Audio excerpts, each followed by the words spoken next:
rendezvous with death. At some disputed barricade. It may be he shall take my hand and lead me into his dark land and close my eyes and quench my breath. I have a rendezvous with death. And I to my pledged word am true. I shall not fail that rendezvous.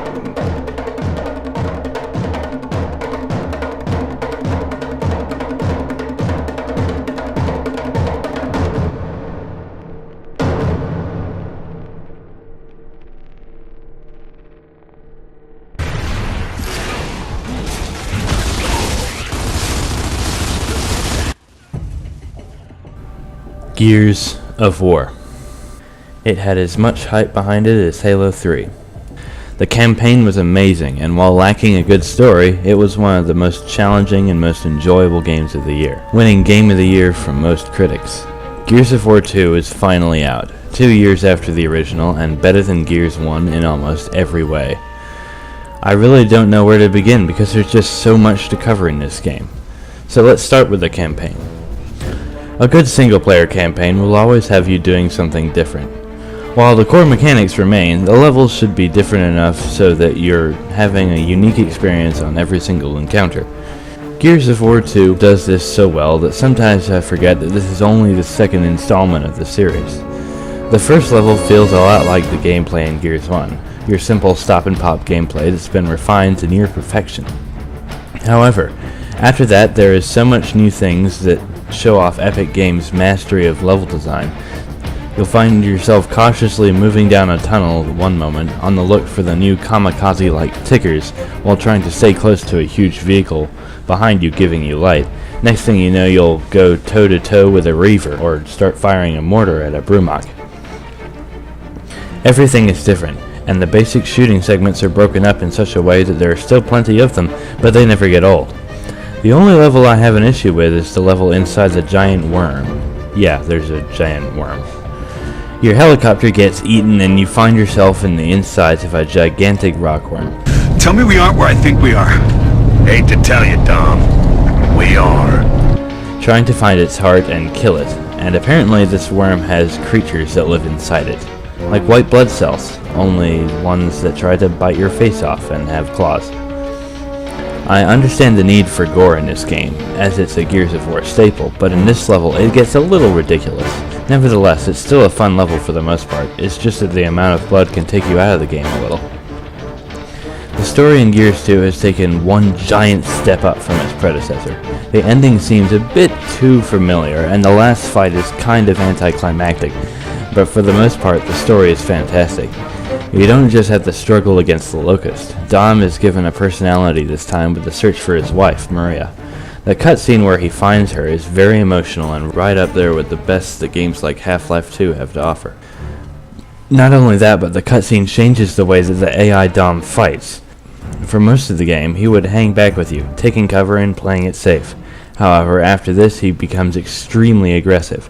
I never had to run in and save Dom from bleeding out before, but I had to do it 5 or 6 times after this event. Some people might find that annoying, however, I find it all the more immersive. I've never seen a twist in the story affect an AI buddy that much.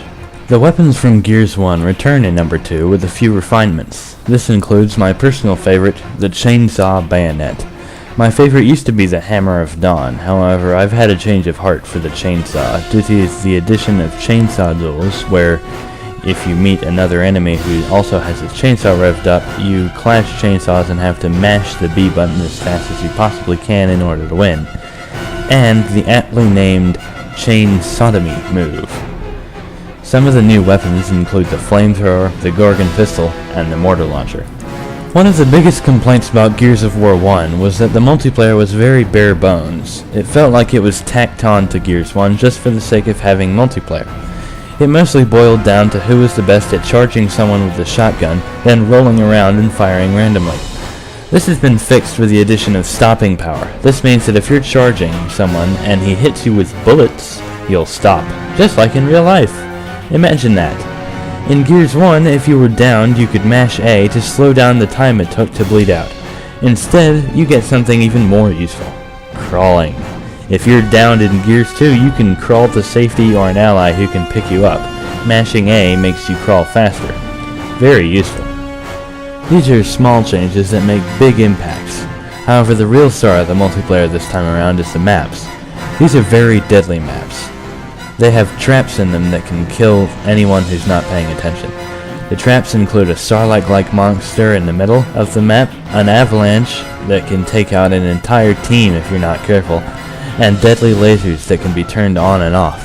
The modes are also ingenious. One of the modes is basically capture the flag. The flag is in the middle, and each team tries to bring it back to their base. However, the flag also has a shotgun and will try and kill anyone who comes near him, forcing you to down him and take him back using the meat shield mechanic. This mechanic allows you to pick up downed enemies and use them as degradable shields. However, unlike the new boom shield, you cannot stab them into the ground and use them as stationary cover. No, that would be a little messy. If you don't like the versus multiplayer, there's always Horde mode. Horde mode is nothing new, but it's done very well. You and up to 4 other buddies can team up to take on waves of locusts that get increasingly more difficult. This mode is extremely fun as it brings the enemies of single player into a multiplayer setting. The only problem I have with Gears of War 2 is the fact that the god-awful tank segment returns from Gears 1. This means more of the annoying drive around in the dark with the spotlight mechanic. The only time that this is a good thing is an instance when your power goes out and it takes a few seconds to fix it. While it's dark, you can see glowing orange eyes light up in the darkness, and when your spotlight comes back on, you see 3 giant spider-like corpses in your face. And while they are a bit easy to kill, it's still intimidating and makes for a great crap your pants moment. The Rendezvous trailer you saw at the beginning of this video is my current favorite game trailer of all time. It's just so well done, and it got me tremendously hyped for the game. Gears of War 2 lives up to all of this hype and excels beyond it. If you own a 360 and don't mind the extremely M-rated gore and language, then you'd be insane not to pick this up. The only thing that keeps this game from getting a perfect score is the 20 minutes of wasted time you spend driving your tank. Gears of War 2 gets a solid A. Do you now have proper identification? Oh yeah, I got some identification for you.